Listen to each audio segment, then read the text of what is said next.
Good morning, friends. If you know me, welcome back, and if you're new here, hi, hello. So last year I had a little TikTok series called Coffee with Rumi where I would read and discuss different works by the poet Rumi while having my morning coffee. I did a few videos and they got a decent amount of engagement, but I don't know, I wasn't very consistent with it and I felt like I couldn't say everything I needed to say within 5 minutes, to make it short form. So fast forward to now where I'm so over TikTok and Instagram. I mean, I still make short form content, but I want my primary focus to be long form YouTube videos. And so I had an idea the other day where I was like, I could do Coffee with Rumi on YouTube. And since making that mindset shift to Coffee with Rumi being long form, it opened the floodgates of ideas and all creative blockages just went away. I have pages and pages of ideas for this. So I read The Essential Rumi last year, cover to cover, which is basically just a compilation of Rumi's most well-known poems. I didn't realize at the time how much of an impact this book would have on my life. When I picked it up, I just thought it would be interesting, and I had heard things about Rumi that seemed cool to me. But this book really challenged my beliefs as a whole and forced me to look at life in a different way. I know that's a big build up, but it really did. And so that's why I really want to share the lessons I've learned from Rumi with you. So who was Rumi?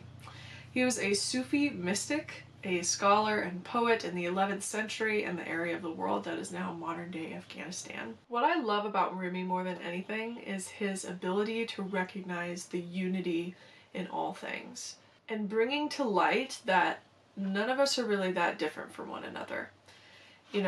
Across time and culture and genders and class and all the things that separate us in society, we all have the same questions about life and death and God, and we're all just on a path to seeking the truth. And therefore we shouldn't judge one another or condemn one another, but rather, recognize that we're just all on this journey of life together, and we're really not very different from one another. Real quick, I'm going to read part of the intro from Coleman Banks, who's the translator of The Essential Rumi. So the translator says here, I want to call attention to Rumi's role as a bridge between religions and cultures. His presence and his poetry was and is inclusive, allied with the impulse to praise and recognize every being and every moment as sacred. Interfaith hardly reaches the depth of his connecting. Rumi speaks from the clear bead at the center. So needless to say, I'm a little bit obsessed with Rumi. So in this series, Coffee with Rumi, I want to discuss poetry, specifically Rumi's poetry, obviously, but also different types of literature, books, religious texts, art, and really just lessons that I've learned along my spiritual journey, which will all tie back to what Rumi stood for, that we are all connected, we are all one, and love is the center of everything. So speaking of love, that's what today's poem is about. So I'm just going to read the whole thing at once, and then we'll go back in and pick it apart in more depth. So here it is, The Way of Love. The way of love is not a subtle argument. The door there is devastation.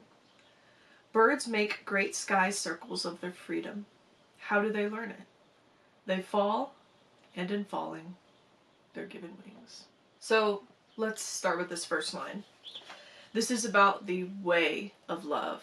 Not just love itself, but how love itself exists and operates in the universe. The way of love. And so the way of love, love's existence, is not a subtle argument. So when I read argument, I think of persuasion, right? If you're arguing for something, petitioning for something, you are trying to inspire change, right? You're trying to change someone's opinion or outlook on something. And that argument of the way of love is not subtle, which means it's loud, disruptive, maybe even jarring, right? So this could say, that first line could be translated to mean the lifestyle of love is an intense transition. It is a disruptive change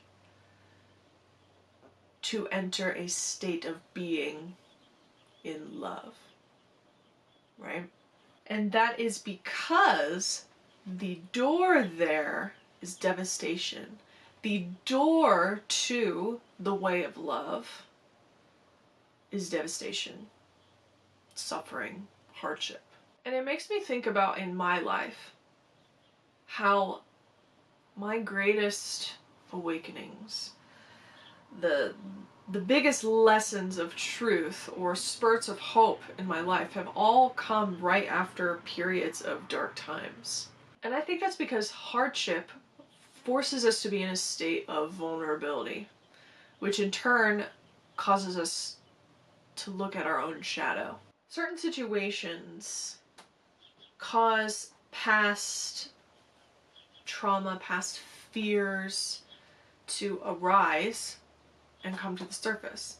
So like, if you're going through a rough time in your relationship, for example, and you have trust issues because you were cheated on in the past or something, those fears, that shadow of your past where you were cheated on, is going to come to the surface. Your fear of abandonment is going to come to light because of the turmoil that's happening in your relationship. Does that make sense? That's just an example. So when suffering, hard times, causes your shadow to be revealed to you, you have two choices. You can either embrace it, experience it, heal it, love on it, or you can shove it aside again, bury it even deeper than it was before. And if you choose the latter, what's going to happen is you're going to be in a constant cycle throughout your whole life where you're going to bury those things because it's too hard to deal with, right? You don't want to think about how your ex cheated on you. But if you bury those things, God, the universe, whatever, is going to cause that shadow to come up again over and over until you heal it. But most people refuse to heal because, like I said, it is hard. And so what Rumi is saying here is that if you choose the way of love, the path of love, the path of peace, the path of healing, it is going to be hard. But in the end, it will all be worth it because you will be free. Let's go to the next part. Birds make gray sky circles of their freedom. How do they learn it? They fall, and falling they're given wings. So he's bringing up this analogy of birds learning how to fly, right? So what is that process?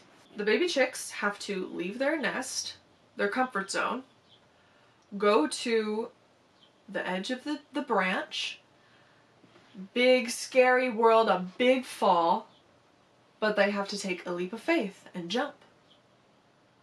And they might flap their wings a little bit and they might be okay, and then they fall. And then they have to hop, hop, hop back up the tree, do it all over again. Flap their wings a little longer this time and then they fall. And then they do it over and over and over again. And it might seem hopeless, right? They might be thinking, oh, I'm never gonna fly. But through that, they're building muscle in their wings. And so one time when they jump off, all of a sudden, they're flying. And so Rumi says they're flying around in circles and they're so happy in their freedom. How do they learn their freedom? By falling. And when you fall, they were given their wings. So altogether you could say, what at least what I think Rumi is saying with this poem and with the bird analogy.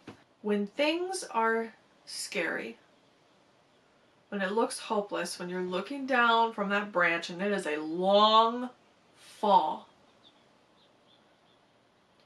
you have to take that leap of faith and just jump.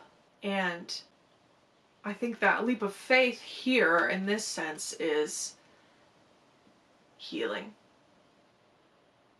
Because, you know, I haven't really heard people say that healing from your past, healing from trauma, from things that have hurt you, I've never really heard people say that that's a leap of faith and that it's hard, but it really is scary.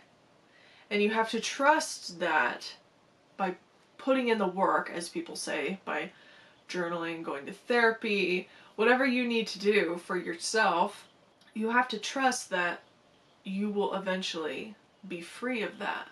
And yeah, you're going to fall over and over again. But slowly but surely, you're going to get better. And it is through healing and becoming free of those past things that you learn how to fly and live your life in the way of love.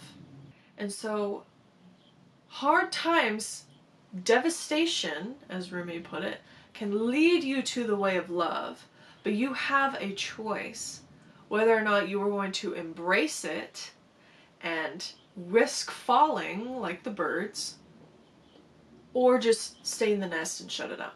Healing will cost you. Living a life of love and peace will cost you something. And like I said, that's why a lot of people don't want to do it. But in the end, you're free. And that's why many people aren't free. That's why many people are stuck in those cycles I was talking about of just a constant pain. Healing costs you, but it is so worth it. So yeah, anyway, that's all I have. If you enjoyed this video, be sure to like and subscribe. If you have any book, poem suggestions, anything you want me to talk about, feel free to leave them in the comments. Let me know what you think about The Way of Love. And yeah, I'm so excited for this. I look forward to seeing you next time. I hope you have a great day. Bye.